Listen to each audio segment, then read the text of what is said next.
हमारे पास कोई माध्यम नहीं है, ना हमारे पास बड़े चैनल हैं, ना हमारे पास कुछ है।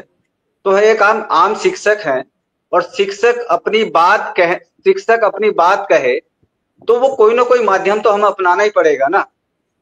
तो जो लोग मिश्रा जी, जो लोग इतना प्रयास कर रहे हैं कि चैनल बनाते हैं, वीडियो बनाते हैं, आप लोगों को रूबरू कराते हैं, तो ये हमारे हित के लिए है, ना कि किसी व्यक्ति। जब कोई काम करता है तो उसका बेनिफिट भी उसको ही जाता है और उसका जो लॉस हो वही। अमन जी, कुछ बेनिफिट हो ही नहीं रहा है। मैं बच्चों की फीस के लिए लोगों से गिड़गिड़ाता हूं, मैं अपने किराए ऑफिस के खर्चे के लिए लोगों से गिड़गिड़ाता हूं, या कहां से चंदा लेके अपने काम चला रहा हूं। मैंने क्या झेला है इस काम को लेकर। तुम अगर नुकसान हो, आप घूम गए हो, मेरा कितना बड़ा ऑफिस है, उसमें 10 लोग बैठने वाले नहीं है सर। मैं जानता हूं कि उसका नुकसान भी आप ही झेल रहे हैं। जब कोई सच्ची बात बोलता है तो मैं याद बता दूं कि दुनिया में सच बोलने वाले के लिए आफत आई है। कबीर दास जी का एक दोहा, सर, सच कहूं तो मारी है, झूठ कहूं जगपति आए, ये जग काली कूतरी, जो छेड़े ते ही खाए। इसका मतलब यह है कि अगर मैं लोगों से सच बताता हूं तो लोग मुझे मारते हैं, और लोगों को झूठ, अफवाह और झूठे आश्वासन और भाषण में देता हूं, या जो लोग देते हैं उनके लोग गले में मालाएं डालते हैं। तो ये उस समय भी था सच बोलने वाले के लिए समस्या, और आज भी है सर। तो ये माध्यम हमारी बात कहने का एक दूसरे को, कि भाई हम इतने सारा परिवार है, 1 से 1.5 लाख परिवार हमारा, तो आपस में हम कैसे सामंजस्य बनाएं और हम सत्य को सत्य की तरह कैसे देखें। कोई ना कोई माध्यम तो अपनाना पड़ेगा। अब अगर इससे बेहतर माध्यम उनके पास है, जो साथी कमेंट्स कर रहे हैं, तो वो ये रखें कि भाई हम आपसी बात का जो पारस्परिक संवाद है वो किस माध्यम से करें हम।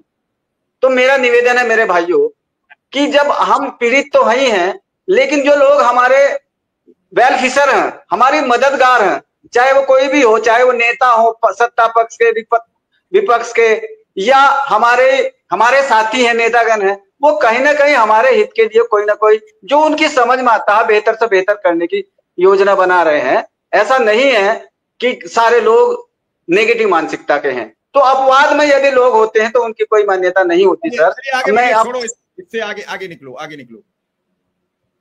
मेरा सर निवेदन यही है कि इसी विषय पर मेरा कहना था कि हमारे साथ हम पहले अपने माननीय मुख्यमंत्री जी से विनम्र निवेदन करते हैं और बेसिक से शिक्षा मंत्री से विनम्र निवेदन करते हैं कि बार बार विधानसभा में हमारे साथ जो हमारे तथ्य छिपाए जा रहे हैं, वो कम से कम हमारा विनम्र निवेदन है हाथ जोड़कर माननीय मंत्री जी से भी, कि वो जो सच्चाई है कम से कम वो प्लेटफॉर्म पर रखें, जो संवैधानिक प्लेटफॉर्म है उसको रखें।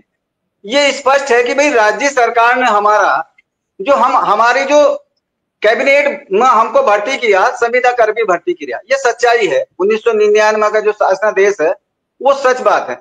लेकिन वही कैबिनेट ने, वही स्टेट ने, राज्य सरकार ने अपनी संवैधानिक शक्तियों का उपयोग करते हुए हमारी संविदा भी तो समाप्त की है। जो हमारी संविदा थी वो समाप्त कर दी 2014 में, 2015 में। कब करी? क्योंकि एनसीटी से मान्यता लेकर 2 वर्षीय बीटीसी प्रशिक्षण भी स्टेट ने कराया। वो तो हम प्रशिक्षक शिक्षक हैं। तो जो हमारी संविदा समाप्त करती, हमारी अन्य संविदा कर्मियों से हमारी समस्या अलग है। अन्य संविदा कर्मियों से हमारी समस्या अलग है। हम केवल संविदा कर्मी नहीं हैं। हमने 3 वर्ष का संविदा जब हमारी समाप्त हो गई, हम रेगुलर स्थायी सहायक अध्यापक पर काम किया है सर। तो मेरा निवेदन ये है कि अगर माननीय न्यायालय ने हम पर कुछ ब्लेम लगाए हैं तो वो स्टेट पर लगाए, हम पर नहीं लगाए। स्टेट पर लगाए हैं। स्टेट हमारी पार्टी थी। जब हम न्यायालय को लड़ रहे थे तो स्टेट हमारी पार्टी थी। जैसे क्वालिटी एजुकेशन को मेंटेन करने के लिए हमने कहा कि भाई ये क्वालिटी एजुकेशन मेंटेन नहीं करे, टेट पास नहीं है। तो जब हम टेट पास नहीं है, या जो लोग टेट पास थे उनको माननीय सर्वोच्च न्यायालय ने हमको जो है 10 साल के अनुभव का वेटेज दिया है। तो किन लोगों को दिया है? जो क्वालिफाइड लोग हैं। एक बात सर, मेरा निवेदन यह है अपने साथियों से कि हमको जो अपमानित किया जा रहा है वो सर्वोच्च न्यायालय या उच्च न्यायालय की आड़ में किया जा रहा है, और जो उच्च न्यायालय हमारे हित की बात कर रहा है उसको गौण किया जा रहा है। हमारे साथ भी, मीडिया के माध्यम से भी और हमारे साथियों के साथ भी। मैं ये कहना चाहता हूं